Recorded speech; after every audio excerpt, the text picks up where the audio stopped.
Hello and welcome to the preview for the Bank of England's Super Thursday.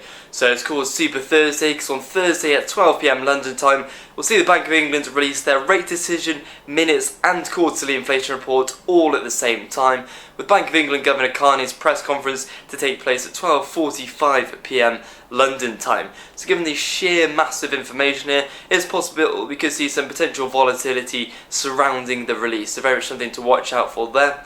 So just in terms of this preview, I'm just going to run through in order the rate decision, minutes and QI, what to potentially look out for here.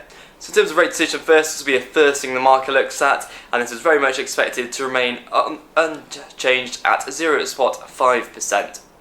Then the market will turn their attention to the minutes release, which could potentially be a bit more interesting, with a lot of commentators potentially suggesting a 7-2 vote split on keeping rates on hold. So we could potentially see Will and McCafferty revert back to the high camp with regards to interest rates.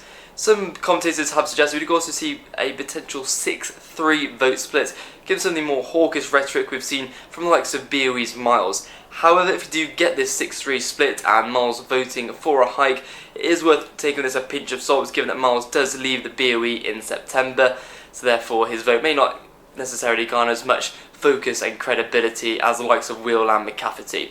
But nonetheless, very much something to watch out for there. And for the quarterly inflation reports, in terms of inflation itself, hasn't really seen any markets pick up from the previous reports back in May. However, BoE members have been relatively more upbeat on hitting their 2% target for likes of BoE Miles, who's very much echoed this sentiment. So could potentially see a potential modest increase to the more medium-term inflation forecasts, and if this is the case, Goldman Sachs have suggested could see a steepening of the UK curve. From a UK growth perspective, could potentially be a bit more upbeat here, given that rebound in Q2, which saw GDP growth of 0.7%. This, allied with the dissipation of Greek fears, could also be a bit more upbeat with regards to growth. Analysts have also suggested that wage growth itself could potentially take a bit more of a backseat, given this hasn't really had too much of a shift since the previous report in May.